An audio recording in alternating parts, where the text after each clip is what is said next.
Hello and welcome to all in Sky Classes. जय हिंद साथियों, कैसे हैं आप सब। उम्मीद करते हैं आप सब बहुत ही अच्छे होंगे। तो आप सभी साथियों को नए साल की बहुत सारी शुभकामनाएं और हम भगवान से यही प्रार्थना करेंगे कि आपने जो भी सपना देखा है 2023 में सरकारी नौकरी पाने का, भगवान करे वो सपने आपके बहुत ही जल्दी पूरी हो जाएं और उन सपनों को साकार करने के लिए हमें और आपको जी जान लगा करके मेहनत करना पड़ेगा। तो इसी नए साल की शुरुआत हम लोग करेंगे अपने एक नए टॉपिक भारत के भूगोल में हम चर्चा करेंगे। भारत का भूगोल तमाम परीक्षाओं में, हर परीक्षाएं जैसे सुपर टेट हो गया, टेट का इन्वायरमेंट वाला सेक्शन हो गया, या फिर कोई भी स्टेट लेवल के प्री एग्जाम होते हैं जैसे पुलिस हो गया, जीडी हो गया, एसएससी लेवल टाइप के जो भी एग्जामिनेशन हो गए हैं वहाँ पे, यानी यूपी का एग्जाम है, अगर यूपी ट्रिपल कंडक्ट करा रहा है तो भाई साहब भारत का भूगोल बहुत ज़्यादा इंपॉर्टेंट हो जाता है और क्वेश्चंस भी यहाँ से रैंडमली पूछ जाते हैं।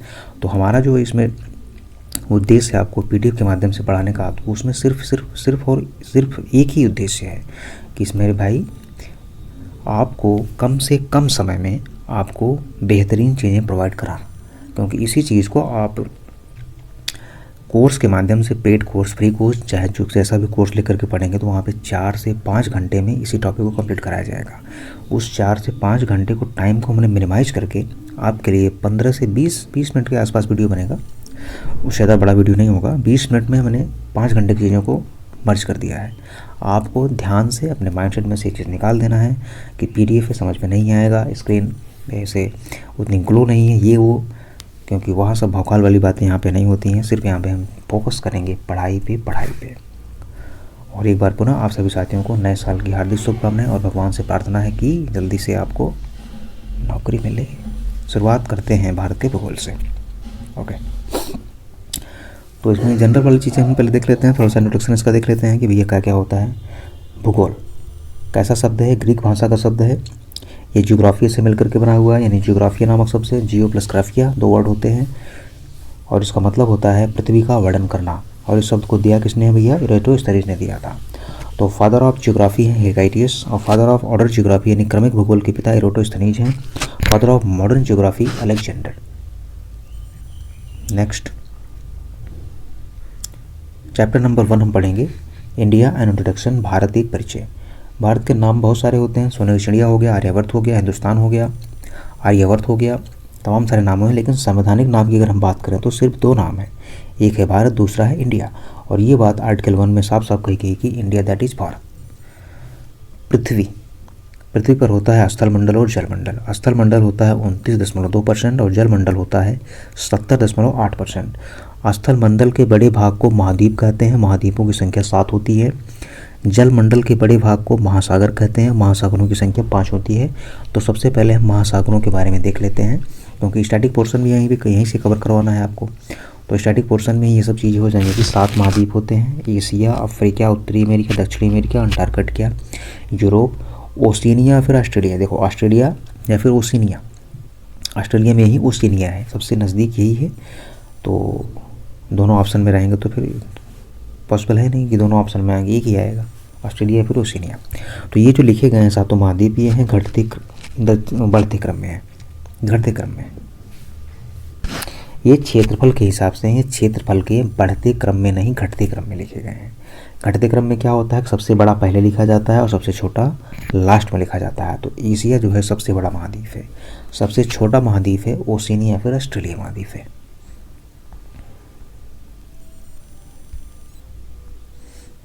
एशिया सबसे बड़ा महाद्वीप है, चाहे क्षेत्रफल की दृष्टि से बात कर लीजिए या फिर जनसंख्या की दृष्टि से, दोनों ही मामले में ये सबसे बड़ा देश है। इसी एशिया में है दक्षिण एशिया। दक्षिण एशिया के 8 देशों के समूह को दक्षेस कहा जाता है, यानी दक्षिण एशियाई क्षेत्रीय सहयोग संगठन। इसे सार्क भी कहते हैं, इंग्लिश नाम इसका सार्क है। अब इसके बारे में थोड़ा सा देख लेते हैं, क्योंकि ये भी स्टैटिक का ही पोर्शन हो जाता है कि दक्षेस यानी सार्क का जो हेडक्वार्टर है काठमांडू में है। इसकी स्थापना 8 दिसंबर 1985 को की गई थी। इसमें 8 देश हैं, 8 देशों का नाम देख लेते हैं। अफगानिस्तान, पाकिस्तान, भारत, नेपाल, भूटान, श्रीलंका, बांग्लादेश, मालदीव। भारत जो है दक्षिण एशिया का सबसे बड़ा देश है, क्षेत्रफल जनसंख्या दोनों की दृष्टि से। आगे चलते हैं भैया, आगे हम महाद्वीप के बारे में चर्चा करेंगे। ये सब स्टैटिक वाला पोर्शन है। महासागरों की संख्या 5 होती है, पैसा से इसको याद कर लीजिए। Pacific Ocean P, Atlantic Indian Ocean, southern ocean और Arctic ocean. Pacific Ocean, Atlantic ocean, Indian Ocean, southern ocean, Arctic ocean, ये 5 महासागर होते हैं। इनको पैसा से याद कर लीजिए, दिमाग में सेट कर लीजिए कि पैसा पैसा पैसा। अब हम देखते हैं कि भारत की जो स्थिति है ग्लोब पे कैसी स्थिति है, अपना इंडिया ग्लोब पे किस तरीके से है, कहाँ पे है, किस देशांतर पे है, किस दिशा में है, इन सब बातों के बारे में हम चर्चा करेंगे। तो ये रहा अपना ग्लोब, ऐसे रफली फिगर है ये ग्लोब है। इसके बीच में से होकर जाती है भूमध्य रेखा, ये होती है 0 डिग्री अक्षांश की रेखा। ये वाली रेखा अक्षांश, लेटी रेखा लैटिट्यूड यानी अक्षांश रेखाएं कहलाती हैं। ऐसे जो लॉन्गिट्यूड्स रेखाएं होती हैं देशांतर होती हैं, लंबी लंबी रेखाएं लैटिट्यूड्स, ये होता है 0 डिग्री देशांतर। देखो एक भूमध्य रेखा जो होती है इस ग्लोब को 2 भागों में डिवाइड करती है। देखिए ऊपर वाले सेक्शन को हम कहते हैं उत्तरी गोलार्ध और ये नीचे वाला सेक्शन होता है वो दक्षिणी गोलार्ध होता है। भूमध्य रेखा के ऊपर 23.5 डिग्री नॉर्थ की दिशा में कर्क रेखा होती है और भूमध्य रेखा के 23.5 डिग्री साउथ में नीचे ये वाली रेखा होती है मकर रेखा। और अपना भारत जो है यहाँ पे है, देख लीजिए अपना भारत यहाँ पे है उत्तरी पूर्वी गोलार्ध में। तो भारत की स्थिति कहाँ पे है, उत्तरी पूर्वी गोलार्ध में। अक्षांशीय विस्तार और देशांतरी विस्तार, अक्षांशीय विस्तार हमेशा उत्तरी अक्षांश में आता है और देशांतरी विस्तार हमेशा पूर्वी देशांतर में आता है। देखिए ऐसा होता क्यों है, उत्तरी अक्षांश में ही हमेशा क्यों आता है। ये देखिए यह रेखा इक्वेटर, इसके ऊपर कौन सी दिशा होगी, उत्तर नॉर्थ दिशा होगी। तो अपना भारत किधर है, इधर ही तो है, ऐसे ऐसे जाइए, ये भारत अपना हो गया उत्तरी अक्षांश में ही आएगा। ठीक, ये हो गया। अभी पूर्वी देशांतर ही क्यों होता है, इस साइड में होती है पूर्व दिशा और ये देखो देशांतर है, ऐसे ऐसे जाइए थे भारत की तरफ तो हमेशा आएगा यही ना पूर्वी देशांतर। तो इसीलिए अक्षांशीय विस्तार हमेशा उत्तरी अक्षांश में लिखा जाएगा, देशांतरी विस्तार हमेशा पूर्वी देशांतर में लिखा जाएगा। आगे देखते हैं। अब हम देख लेते हैं कि भैया जो भारत का अक्षांशीय और देशांतरी विस्तार है क्या है। अक्षांशीय विस्तार है 8 डिग्री 4 मिनट नॉर्थ से लेकर के 37 डिग्री 6 मिनट नॉर्थ तक, ये मुख्य भूमि का विस्तार है। और कुल भूमि का विस्तार की बात की जाए तो 6 डिग्री 4 मिनट नॉर्थ से लेकर के 37 डिग्री 6 मिनट नॉर्थ तक है। इसको एक बार दिखाते हैं आपको मैप के माध्यम से। ये रहा अपना प्यारा भारत और इसमें हमने बात की अक्षांशीय विस्तार का। अक्षांशीय विस्तार होता है किस साइड में, उत्तरी वाले में इसका आंसर करते हैं। कहाँ गया, नीचे चलते हैं, पहले इधर देखते हैं। ये वाला जो सेक्शन है ये होता है 8 डिग्री 4 मिनट नॉर्थ से लेकर के यहाँ जो ये वाला सेक्शन है 37 डिग्री 6 मिनट नॉर्थ तक, ये होता है मुख्य भूमि। क्या कुल भूमि का पूछा जाए तो यही वाला चेंज हो जाता है। ये वाला जो मैंने बताया था 8 डिग्री 4 मिनट, तो ये यहाँ से शुरू हो जाता है, ये होता है 6 डिग्री 4 मिनट नॉर्थ की तरफ। तो कुल भूमि का पूछा जाए तो 6 डिग्री 4 मिनट से लेकर के 37 डिग्री जो मिनट है और यहाँ से 8 डिग्री 4 मिनट से लेकर 37 डिग्री 6 मिनट तक। ठीक है, उम्मीद है आपको समझ में बातें आ गई होंगी। आगे देखते हैं भाई साहब। अगला है देशांतरी विस्तार। देशांतरी विस्तार होता है 68 डिग्री 7 मिनट से लेकर के 57 डिग्री 25 मिनट ईस्ट तक। और इनका डिफरेंस देखा जाए तो डिफरेंस एक बार दिखाते हैं आपको। डिफरेंस देखिए, ये 37 और ये 8, ऐसे राउंड फिगर में माने कि इनका डिफरेंस कितना आएगा, लगभग 30 के आसपास आएगा। तो कुल अक्षांशीय अंतर कितना होता है, 30 डिग्री का। देखिएगा 37 डिग्री 6 में से 8 डिग्री 4 में जब माइनस करेंगे तो इसको कंप्लीट 37 मान लीजिए, इसको 8 मान लीजिए, तभी 29 के आसपास आएगा लगभग में। देख लेते हैं ये लगभग 30, भारत कुल लगभग 30 अक्षांशों एवं 30 देशांतरों के मध्य फैला हुआ है। यही डिफरेंस की हम बात कर रहे थे। अब हम देखते हैं कि भारत के जो बिंदु होते हैं उनके बारे में देखते हैं। एक रफली फिगर है, यहाँ से ऐसे भारत और ये ऐसे, ये है सबसे पूर्वी सीमा, ये है सबसे पश्चिमी सिरा और ये है सबसे उत्तरी सीमा और ये है सबसे दक्षिणी, ये है सबसे दक्षिणी सिरा। तो 8 डिग्री 4 मिनट नॉर्थ से लेकर के 37 डिग्री 6 मिनट तक ये है भारत का अक्षांशीय विस्तार। देखिए यहाँ पे भारत की मुख्य भूमि का जो दक्षिणी बिंदु है वो है केप कोमोरिन, ये कहाँ पे है, कन्याकुमारी में है। और भारत की सीमा का सुदूरतम बिंदु कौन सा है, इंदिरा पॉइंट है भारत का, यही 6 डिग्री 4 मिनट वाला। आगे देखते हैं उत्तरी सीमा, इंदिरा कौल होता है, लद्दाख में है। पूर्वी सीमा जो है किबिथु या फिर वालांगू कहते हैं इसको, अरुणाचल प्रदेश में है। और पश्चिमी सिरा जो है वो गुजरात में है, गुहार मोती या फिर सरकरी। तो ये हो गया। ये जो दक्षिणी बिंदु होता है भैया, इसको कई नामों से जाना जाता है। ये वाला देखो, भारत की सीमा का सुदूरतम दक्षिणी बिंदु ज़ीरो पॉइंट जो है इसको कई नामों से जाना जाता है। Pygmalion point, parson point. ये कहाँ पे है? तो ये ग्रेट निकोबार में है। ग्रेट निकोबार जो है भारत का दक्षिणतम द्वीप है।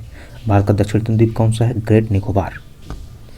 चीज़ों को देखते चलिए, ध्यान से याद करते चलिए, राइट करते चलिए, लिखते चलिए, जो भी मर्जी करे कर लीजिए, या फिर सीधे सीधे वीडियो देख करके PDF हम टेलीग्राम चैनल पे आपको भेजते हैं कि वहाँ से आप लोग प्रिंट निकलवा लीजिएगा या फिर मोबाइल में सेव कर लीजिएगा। अगला है भारत के क्षेत्रफल के बारे में हम चर्चा करेंगे और जनसंख्या के बारे में। क्षेत्रफल होता है भारत का 3287,263 किलोमीटर। से याद कर लीजिए मोबाइल नंबर की तरह, 3287,263 किलोमीटर, 3287,263, 3287,263 याद हो गया होगा। जनसंख्या है वर्तमान में लगभग इतना हो गया है, 141 करोड़ हो गया है। क्षेत्रफल की दृष्टि से विश्व में भारत का स्थान है 7वां। जनसंख्या की दृष्टि से विश्व में भारत का स्थान है दूसरा। विश्व के क्षेत्रफल का कितना प्रतिशत है? 2.42% है। पृथ्वी के क्षेत्रफल का कितना प्रतिशत है? 0.53% है। भारत की जनसंख्या विश्व की जनसंख्या का 1/6 है, लगभग 16.66% है। पहले कितना थी? 17। तो बात करते हैं भारत के पड़ोसी देशों के बारे में। तो पहला पड़ोसी है अपना अफगानिस्तान। अफगानिस्तान किसी भी राज्य से सीमा नहीं बनाता है, एक केंद्र शासित प्रदेश यानी लद्दाख से इसकी सीमा बनती है। तो सबसे छोटी सीमा बनाने वाला पड़ोसी देश कौन सा है? अफगानिस्तान है। ये 106 किलोमीटर की सीमा बनाता है। अभी मैप के माध्यम से आपको दिखाएंगे कौन से राज्य किस देश से सीमा टच करते हैं, उनके बारे में भी दिखाएंगे। अगला पड़ोसी है पाकिस्तान। ये पाकिस्तान भारत के 3 राज्यों से इसकी सीमा टच करती है, गुजरात, राजस्थान और पंजाब से। 2 केंद्र शासित प्रदेश जम्मू कश्मीर, लद्दाख से। चीन भारत के 4 राज्यों से इसकी सीमा टच करती है, हिमाचल प्रदेश, उत्तराखंड, सिक्किम, अरुणाचल। 1 केंद्र शासित प्रदेश लद्दाख से। अगला पड़ोसी है नेपाल की जो सीमा है भारत के 5 राज्यों से टच करती है, उत्तराखंड, उत्तर प्रदेश, बिहार, पश्चिम बंगाल, सिक्किम। केंद्र शासित प्रदेश से नहीं टच करती है। अगला पड़ोसी है भूटान भारत के 4 राज्यों सिक्किम, पश्चिम बंगाल, असम, अरुणाचल प्रदेश से। म्यांमार भारत के 4 राज्यों में अरुणाचल प्रदेश, नागालैंड, मणिपुर, मिजोरम से। बांग्लादेश भारत के 5 राज्यों से इसकी सीमा टच करती है, पश्चिम बंगाल, असम, मेघालय, त्रिपुरा, मिजोरम। सबसे लंबी पड़ोसी सीमा बनाने वाला देश कौन सा है? तो बांग्लादेश है। इसकी सीमा लगभग 4096 किलोमीटर बनाता है। त्रिपुरा 3 ओर से बांग्लादेश से घिरा हुआ है। त्रिपुरा कौन सा ऐसा राज्य है जो 3 ओर से बांग्लादेश से घिरा हुआ है? तो है त्रिपुरा। नेक्स्ट कुछ लाइन के बारे में हम देख लेते हैं जो इंपॉर्टेंट लाइन होती हैं। डुरंड रेखा भारत नहीं अफगानिस्तान और पाकिस्तान के बीच में है। मैकमोहन रेखा भारत एवं चीन के बीच में है। एक येलो AC होता है और एक होता है येलो C। येलो AC यानी लाइन ऑफ एक्चुअल कंट्रोल होता है, भारत और चीन के बीच में है। और येलो OC होता है लाइन ऑफ कंट्रोल, इंडिया और पाकिस्तान के बीच में है, पाक ऑक्युपाइड कश्मीर में है। तो कहाँ तक देखे थे? अगला देखते हैं रेड क्लिफ। भारत एवं पाकिस्तान के बीच में रेड क्लिफ रेखा जाती है। 24वीं समांतर रेखा भी इंडिया और पाकिस्तान के बीच में कहाँ पे है? गुजरात के कच्छ के रण में है। नेक्स्ट भारत के जलीय पड़ोसी देशों की चर्चा करते हैं। भारत के जलीय पड़ोसी देशों में 2 देश आते हैं, एक श्रीलंका, दूसरा मालदीव। श्रीलंका भारत से पाक स्टेट यानी पाक जल संधि के तहत अलग होता है और मालदीव भारत से 8 डिग्री चैनल के तहत अलग होता है। देख लेते हैं कि जब स्टेट होती है यानी संधि क्या होती है, जल संधियाँ, उनके बारे में थोड़ा सा देखेंगे इस रफली फिगर के माध्यम से। देखिए स्थल एक से इधर से कोई स्थल है और ये सेकंड स्थल, दूसरा स्थल इधर से कोई है। इसके बीच में एक सकरा मार्ग है, इसके बीच में एक सकरा मार्ग है और इधर भी जल है और इधर भी जल है। ये जल 1 है और ये जल 2 है। तो ये जो सकरा मार्ग होता है मेरे भाई वही कहलाता है जल संधि स्टेट कहलाता है। आगे देखते हैं, ये देखते हैं, ये है अपना पैरा भारत इंडिया, ये है श्रीलंका और इधर बंगाल की खाड़ी है, इधर मन्नार की खाड़ी है और ये है पाक जल संधि। और यहाँ पे है राम सेतु। राम सेतु को एडम्स ब्रिज या फिर सबमर्ज रॉक ब्रिज कहा जाता है। पाक जल संधि के बारे में क्या फैक्ट हो सकते हैं, क्या पॉइंट हो सकते हैं? तो पाक जल संधि के बारे में पहला पॉइंट है भारत एवं श्रीलंका को पृथक करने वाली जल संधि पाक जल संधि। मन्नार की खाड़ी को बंगाल की खाड़ी से जोड़ती है पाक जल संधि। तो ये हो गया जल संधि के बारे में। अगला हम देखेंगे कि भैया जो चैनल कुछ होते हैं 8 डिग्री चैनल या 9 डिग्री चैनल, इनको थोड़ा सा देखते हैं। तुम भाई साहब इधर आ जाओ, थोड़ा सा इसको और ऊपर करते हैं जिससे कि बेहतरीन ढंग से दिखे आप सभी को। चलो भैया तुम इधर आओ, हाँ आ गए इधर। हाँ देखते हैं, ये है पूरा का पूरा लक्षद्वीप, ये है पूरा का पूरा लक्षद्वीप, इतना यहाँ है और इतना यहाँ है, ये मिनिकॉय। और ये जो बचा हुआ लक्षद्वीप है ये शेष लक्षद्वीप है। इसको देखो यहाँ से एक चैनल हो जाता है 9 degree channel. 9 degree channel Lakshadweep और मिनिकॉय को अलग करता है। या फिर शेष लक्षद्वीप और मिनिकॉय को अलग करता है, या फिर इंडिया और मिनिकॉय को अलग करता है, ऐसा भी कर सकते हो। ठीक है, और यहाँ पे देखो होता है 8 डिग्री चैनल, ये है मालदीव और ये है मिनिकॉय। मालदीव और मिनिकॉय के बीच में कौन सा चैनल है भैया अलग करने वाला? 8 डिग्री चैनल है। तो 9 डिग्री चैनल मिनिकॉय एवं शेष लक्षद्वीप के मध्य है। 8 डिग्री चैनल इंडिया, यानी इंडिया में कहाँ? लक्षद्वीप, लक्षद्वीप में कहाँ? मिनिकॉय एवं मालदीव को पृथक करता है, इंडिया एवं मालदीव को पृथक करता है। ये रहे चैनलों के बारे में। आगे देखते हैं भाई साहब, आगे है कर्क रेखा को ट्रॉपिक ऑफ कैंसर कहा जाता है। 23.5 डिग्री नॉर्थ ये होती है 21 जून। 21 जून को सूर्य की किरणें कर्क रेखा पर लंबवत पड़ती है। इस घटना को कर्क संक्रांति या फिर ग्रीष्म अयनांत कहा जाता है। उत्तरी गोलार्ध में सबसे लंबा दिन होता है 21 जून को। 21 जून को ही विश्व योगा दिवस भी मनाया जाता है। अरे भाई, अंतर्राष्ट्रीय योगा दिवस। कर्क रेखा को 2 बार काटने वाली कौन सी नदी है? तो माही नदी है। कर्क रेखा को 2 बार काटने वाली नदी माही नदी। कर्क रेखा पर स्थित झील कौन सी है? तो नस्सार झील है। नस्सार झील मिस्र में है। किस नदी पे है? नील नदी पे है। आगे देखते हैं,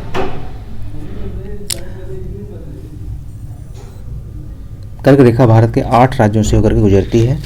गुजरात, राजस्थान, मध्य प्रदेश, छत्तीसगढ़, झारखंड, पश्चिम बंगाल, त्रिपुरा, मिजोरम। ये तो सीधा हो गया, उल्टा याद कर लीजिए। मिजोरम, त्रिपुरा, पश्चिम बंगाल, झारखंड, छत्तीसगढ़, मध्य प्रदेश, राजस्थान, गुजरात। राजस्थान में कर्क रेखा की न्यूनतम लंबाई है। मध्य प्रदेश में सर्वाधिक लंबाई है कर्क रेखा की। और रांची में कर्क रेखा पर स्थित राजधानी है। रांची जो है कर्क रेखा पर स्थित राजधानी कौन सी है? रांची है। देखो भैया, थोड़ा हल्ला गुल्ला हो रहा होगा तो उसके लिए इग्नोर कर लीजिएगा, क्योंकि हम जिस स्थान पे रहते हैं एकदम बहुत खतरनाक हल्ला होता है यहाँ पे। हाँ, तो इसलिए क्या करें बताइए, थोड़ा सा कट पिट सुन लीजिएगा, इग्नोर कर लीजिएगा बाकी, ठीक है। ये नेक्स्ट, भारत की जो प्रमाणित देशांतर रेखा होती है वो होती है 82.5 डिग्री। 82.5 डिग्री यानी 82 से 1/2 डिग्री पूर्वी देशांतर की तरफ होती है। भारत के 5 राज्यों से होकर के गुजरती है। भारत के कितने राज्यों से गुजरती है? 5 राज्यों से होकर गुजरती है। उन 5 राज्यों के बारे में देख लेते हैं। 5 राज्य कौन कौन से हैं? उत्तर प्रदेश, मध्य प्रदेश, छत्तीसगढ़, उड़ीसा, आंध्र प्रदेश। उत्तर प्रदेश के मिर्जापुर यानी नैनी के समीप ये होकर गुजरती है उत्तर प्रदेश में। भारतीय मानक समय जो रेखा होती है वह GMT से 5.5 घंटा ज़्यादा होती है, GMT प्लस 5.5 घंटा। जैसे देखिए कि भारत में कोई मैच दोपहर 2 बजे शुरू होता है, ठीक है। भारत में कोई मैच दोपहर 2 बजे शुरू हुआ, तो वही मैच वह इंग्लैंड में कब प्रसारित होगा? तो 8:30 बजे सवेरे में प्रसारित होगा, यानी 5.5 घंटा का कर दिया गया है, माइनस कर दिया गया है। अब वही मान लीजिए कि इंग्लैंड में होता 8:30 बजे सवेरे, तो भारत में कब प्रसारित होता? दोपहर में प्रसारित होता 2 बजे, ठीक। आगे देखते हैं, आगे हम देखते हैं कि अपने भारत के बारे में ही। भारत में कुल कितने राज्य हैं? 28 राज्य। छोटी छोटी चीज़ें हैं, देख लीजिए एक बार। केंद्र शासित प्रदेश हैं 8। नवीनतम राज्य की बात की जाए तो तेलंगाना है। इसका गठन 2 जून 2014 को किया गया था। 31 अक्टूबर 2009 को जम्मू एंड कश्मीर राज्य को अलग अलग कर दिया गया। एक जम्मू एंड कश्मीर बन गया, दूसरा क्या बन गया? लद्दाख बन गया। इसको केंद्र शासित प्रदेश बना दिया गया। जम्मू और कश्मीर की जो ग्रीष्मकालीन राजधानी है वो है श्रीनगर। शीतकालीन राजधानी है जम्मू। श्रीनगर जो है झेलम नदी के किनारे स्थित है, जम्मू जो है तवी नदी के किनारे स्थित है। तवी नदी झेलम की सहायक नदी है। और लद्दाख की राजधानी है लेह, ये सिंधु नदी के किनारे है। नेक्स्ट,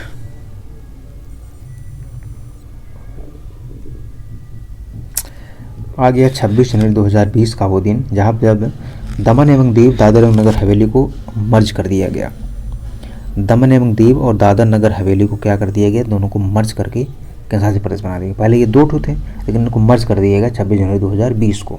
उनकी राजधानी कहाँ पे है? दमन में है। ये 2 राज्यों में विस्तृत हैं भैया, इसको देखिएगा ध्यान से। ये 2 राज्यों में विस्तृत हैं, एक गुजरात में, दूसरा महाराष्ट्र में। 28 राज्यों में क्षेत्रफल की दृष्टि से और जनसंख्या की दृष्टि से देखेंगे कि भैया सबसे बड़ा राज्य और सबसे छोटा राज्य कौन सा होता है। क्षेत्रफल की दृष्टि से सबसे बड़ा राज्य है राजस्थान और सबसे छोटा है गोवा। क्षेत्रफल वाले में क्षेत्रफल की दृष्टि से राजस्थान, गोवा, राजस्थान, गोवा, राजस्थान, गोवा याद कर लीजिए। जनसंख्या की दृष्टि से कौन नहीं जानता अपना प्यारा उत्तर प्रदेश, उत्तर प्रदेश, उत्तर प्रदेश। और सबसे कम, सबसे छोटा सिक्किम है। नेक्स्ट, अब वही सब बातें हम केंद्र शासित प्रदेश के बारे में देखते हैं कि क्षेत्रफल की दृष्टि से सबसे बड़ा केंद्र शासित प्रदेश है लद्दाख और सबसे छोटा है लक्षद्वीप। और जनसंख्या की दृष्टि से सबसे बड़ा केंद्र शासित प्रदेश है दिल्ली और सबसे छोटा है लक्षद्वीप। इतनी बातें उम्मीद है आपको याद हो गई होगी। आगे देखते हैं। नेक्स्ट, पड़ोसी देश जो स्थलीय एवं जलीय सीमा दोनों पर स्थित हैं, वो कौन कौन से ऐसे पड़ोसी देश हैं जो दो स्थलीय और जलीय दोनों सीमाओं पे हैं? तो ऐसे 3 पड़ोसी देश हैं, पाकिस्तान, बांग्लादेश, म्यांमार। पाकिस्तान, बांग्लादेश, म्यांमार जो स्थलीय सीमा और जलीय सीमा दोनों पर स्थित हैं।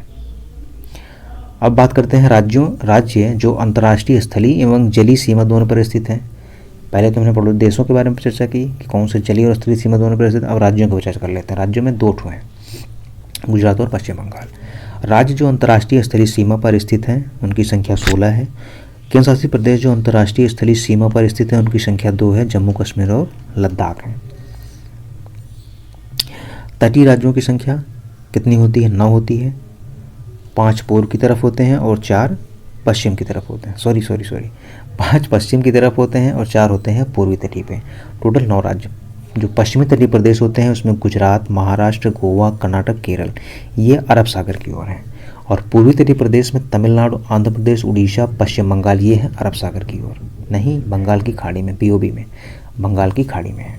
अरब सागर की ओर कौन से हैं? गुजरात, महाराष्ट्र, गोवा, ये वाला देखो भैया, गुजरात, महाराष्ट्र, गोवा, कर्नाटक, केरल, इधर वाले हो गए। इधर वाले तमिलनाडु, आंध्र प्रदेश, उड़ीसा, पश्चिम बंगाल, इधर वाले। तो ये हो गए पश्चिमी तटीय प्रदेश और ये हो गए पूर्वी तटीय प्रदेश। ये होते हैं अरब सागर की तरफ और ये होते हैं बंगाल की खाड़ी की तरफ। उम्मीद है बतिया समझ में आई होगी आप सबको। ठीक है, आगे देखते हैं। कुछ इम्पोर्टेंट नोट हैं उनको देख लेते हैं। सर्वाधिक तटीय रेखा बनाने वाला राज्य है गुजरात। न्यूनतम तटीय रेखा बनाने वाला राज्य है गोवा। ऐसे राज्य जो न तो अंतर्राष्ट्रीय स्थलीय सीमा पर स्थित हैं और न ही तटीय राज्य हैं। तो ऐसे राज्यों की संख्या है 5 है। हरियाणा, मध्य प्रदेश, तेलंगाना, छत्तीसगढ़, उड़ीसा के जो बीच में राज्य हैं। ऐसे बीच वाले जो भी हैं जो न तो ये अंतर्राष्ट्रीय स्थलीय सीमा किसी को टच करते हैं, न तो जलीय सीमा को टच करते हैं। आगे देखते हैं भैया,